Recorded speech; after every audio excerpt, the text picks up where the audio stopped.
کئی علیحدگی میں اور خفیہ مشورے کرتے ہیں تین افراد، اللہ و رابعہم، اللہ تعالیٰ ان کے ساتھ موجود ہوتا ہے چوتھا، ولا خمسۃ اللہ و سادسہم، نہیں ہوتے کوئی پانچ مگر یہ کہ ہوتا ہے اللہ چھٹا، ولا ادنیٰ من ذالک، ادنیٰ کیا ہوگا، دو ہوں گے ثلاثہ سے نیچے تو ان کے ساتھ تیسرا اللہ ہے، ولا اکثر، اس سے زائد ہو تب بھی اگر وہ خفیہ میٹنگز ہو رہی ہیں، خفیہ سے گوشیاں ہو رہی ہیں تو اللہ تو ان کے ساتھ ہے، هو معہم اینما کانوا، یہ وہی الفاظ آ گئے جو سورہ حدید میں بھی آئے تھے، هو معکم اینما کنتم، اللہ هو معہم اینما کانوا، وہ تو موجود ہوتا ہے جہاں کہیں بھی ہوں، ثم ینبئہم بما عملوا، کہ ان کو بتا دے گا، جتلا دے گا جو کچھ کہ انہوں نے عمل کیا تھا قیامت کے دن، ان اللہ بکل شیء علیم، یقینا اللہ ہر چیز کا علم رکھتا ہے۔ الم تر الی الذین نہوا عن النجوی، کیا تم نے دیکھا نہیں کہ وہ لوگ جنہیں منع کیا گیا تھا نجوا سے، یہ آج جو ہے سورہ نساء میں آ چکی ہے آیت نمبر 114، لا خیر فی کثیر من نجواہم، اب اس سے ثابت ہو رہا کہ یہ سورہ مجادلہ اس کے بعد نازل ہو رہی ہے، اس لیے کہ اس کے بارے میں اشارہ کیا جا رہا ہے کہ ان کو منع کیا گیا تھا نجوا سے، ثم یعودون لما نہوا عنہ، پھر بھی وہ اعادہ کر رہے ہیں، دوبارہ اسی شے کا ارتکاب کر رہے ہیں جس سے وہ روکے گئے تھے۔ یہ منافقین تھے کہ جو سرگوشیاں کرتے تھے، علیحدہ جا کر باتیں کرتے تھے، اسکیمیں بناتے تھے، کبھی وہ جن کے ساتھ ان کے دوستانہ تعلقات تھے یہود میں سے ان کے پاس جاتے تھے، کبھی آپس میں میٹنگ میں کرتے تھے، وَيَتَنَاجَوْنَ بِالْإِثْمِ وَالْعُدْوَانِ وَمَعْصِيَتِ الرَّسُولِ، اور وہ جو سرگوشیاں کرتے ہیں وہ گناہ کے بات کی کرتے ہیں، زیادتیوں کی کرتے ہیں، اور رسول کی معصیت، رسول کی نافرمانی۔ یہ سورہ نساء جب ہم پڑھ رہے تھے تو میں نے آپ سے عرض کیا تھا، یاد ہوگا کہ منافقین پر بہت شاذ گزرتا تھا کہ ہم رسول کی اطاعت کریں، ہم اللہ کو مانیں گے، اللہ کی کتاب میں جو بات آ جائے گی اس پہ عمل کریں گے، لیکن یہ کیا ضروری ہے، یہ تو ہماری طرح ایک انسان ہے۔ پھر ہم سورہ قتال میں دیکھ چکے ہیں کہ انہوں نے خود ایک مہم جوئی شروع کر دی ہے، کیا ضرورت تھی یہ 6 سخیوں کی قریش کے ساتھ، کیوں جنگوں کا سلسلہ شروع کیا، جس کے لیے کہ یہ مصیبت جو ہے بڑھتی چلی گئی، لہٰذا ان کے اوپر جو شاخ گزر رہا تھا وہ تھا رسول کی اطاعت، وہ معصیت الرسول، رسول کی نافرمانی۔ وَإِذَا جَاءُوكَ حَيَّوْكَ بِمَا لَمْ يُحَيِّكَ بِهِ اللَّهُ، اور جب وہ آپ کے پاس آتے ہیں تو آپ کو دعا وہ دیتے ہیں کہ جو اللہ نے آپ کو نہیں دی ہے۔ یہ ہم پڑھ چکے ہیں سورہ نساء میں یہ مضمون آیا تھا، حیا،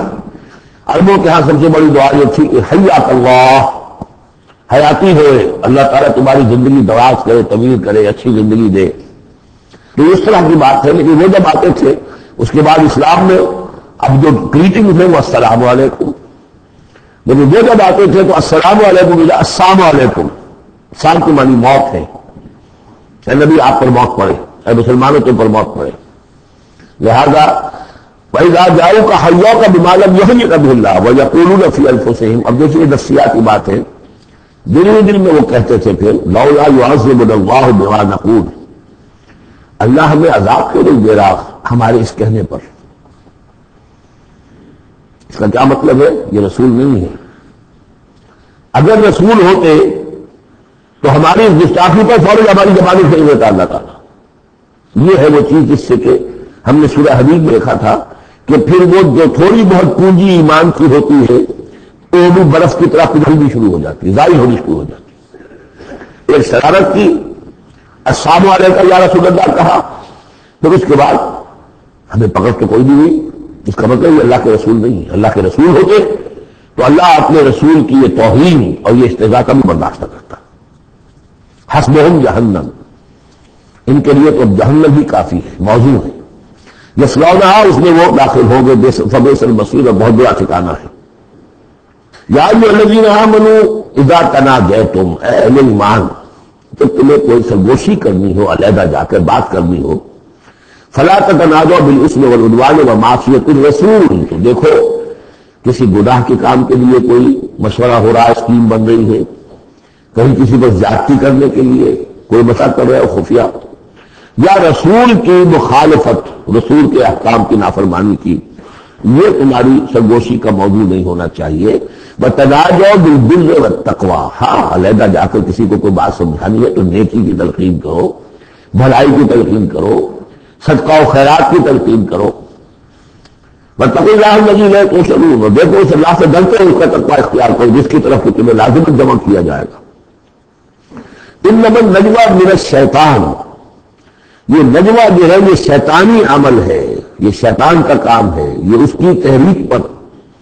اور اسی کی طرف سے اس کے لیے تمہیں موٹیویشن ملتی ہے۔ لِيَحْذَرَ الَّذِينَ آمَنُوا، تاکہ اہل ایمان جو ہے وہ رنجیدہ ہو۔ ایک تو یہ کہ یہ ساری ان کی اسکیمیں جو ہوتی تھی وہ اسی لیے ہوتی تھی مسلمانوں کو نقصان پہنچائیں، ظاہر بات ہے کہ نقصان پہنچے گا وقتی اور عارضی طور پر، تو طبع بشری کی بنا پر کچھ بھی رنج افسوس تو ہوگا۔ اور ایک اس میں اور بات بھی نفسیاتی یہ ہے کہ فرض کیجیے کہ آپ نے دیکھا 3-4 آدمی ادھر خسر پسر کر رہے ہیں، تو خام آپ کو خیال ہوتا ہے کہ یہ میرے بارے میں کوئی بات کر رہے ہیں، اور اس سے کہ آپ کی طبیعت پر ایک الٹا اثر ہوتا ہے۔ کبھی کبھی خاص طور ایسا بھی ہوتا ہے کہ آپ کی طرف کسی نے دیکھ بھی لیا مسکرا کے،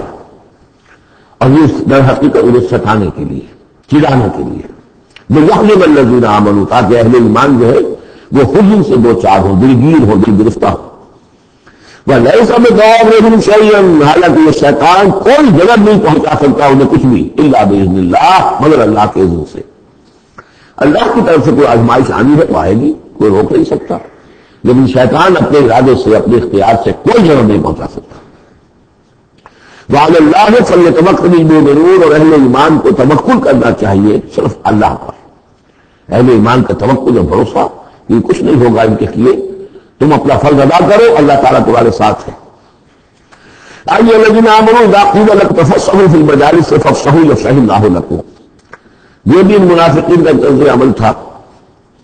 کہ مجالس میں جب حضور کی عام مجلس ہے تو اس میں 3-4 آدمی ذرا قریب ہو کر ایک گچھا سے بن کر بیٹھے ہوئے، اور جو بھی بات ہو رہی ہے حضور فرمائے ساتھ ساتھ یہ فقہ دلچسپ کرتے جا رہے ہیں۔ پھر یہ کہ وہ الگ بیٹھتے ہیں کہ ہمارے فقہ یہ سچے مسلمان نہ سن لیتے ہیں، تب تو پکڑ ہو جائے گی ہماری۔ تو گویا کہ ایک گچھا سا بن کر وہ بیٹھے ہوئے ہیں، بہت قریب ہو کر، اپنا ایک علیحدہ سالقہ بنا کر۔ تو اس کے لیے ان سے کہا جاتا ہے کھل کر بیٹھو، اس طریقے سے یہ جگہ جگہ پر علیحدہ گروپ بنا کر نہ بیٹھو، کھل کر بیٹھو، معلوم کہ ایک اجلاس ہے، ایک اجتماع ہو رہا۔ فافصحوا، تو تم کھل کے بیٹھا کرو، اللہ تعالیٰ تمہارے لیے کشادگی پیدا کر دے گا۔ بڑی عمدہ انداز ہے نصیحت کا۔ وَإِذَا قِيلَ انفِرُوا فَانفِرُوا يَرْفَعِ اللَّهُ الَّذِينَ آمَنُوا مِنكُمْ، اور جب کہا جائے کہ کھڑے ہو تو چلے جایا کرو، اٹھ جایا کرو۔ یہ بھی ہوتا تھا کہ ایک میٹنگ ہے، مشورہ ہے، گفتگو ہوئی ہے، کوئی مسئلہ طے ہو گیا ہے، اب یہ ہمیں اقدام کرنا ہے، یہ فیصلہ کرنا ہے۔ اب یہ کہ جب مزید بخاک ہوئی وہ بیٹھے ہوئے وہیں پر کچھ ایک گروپ بنا کر اب اس کو تبصرے ہو رہے ہیں، یہ بھی در حقیقت بحیثیت مجموعی جماعت کے اندر ایک سوء ظن کی سلسلہ پیدا کرنے والی شے ہے۔ اگر اجتماع تھا، بیٹھے تھے، اجتماع ختم ہو گیا، صحیح ہے، جب کہا جائے کہ اٹھ جاؤ تو اٹھ جاؤ۔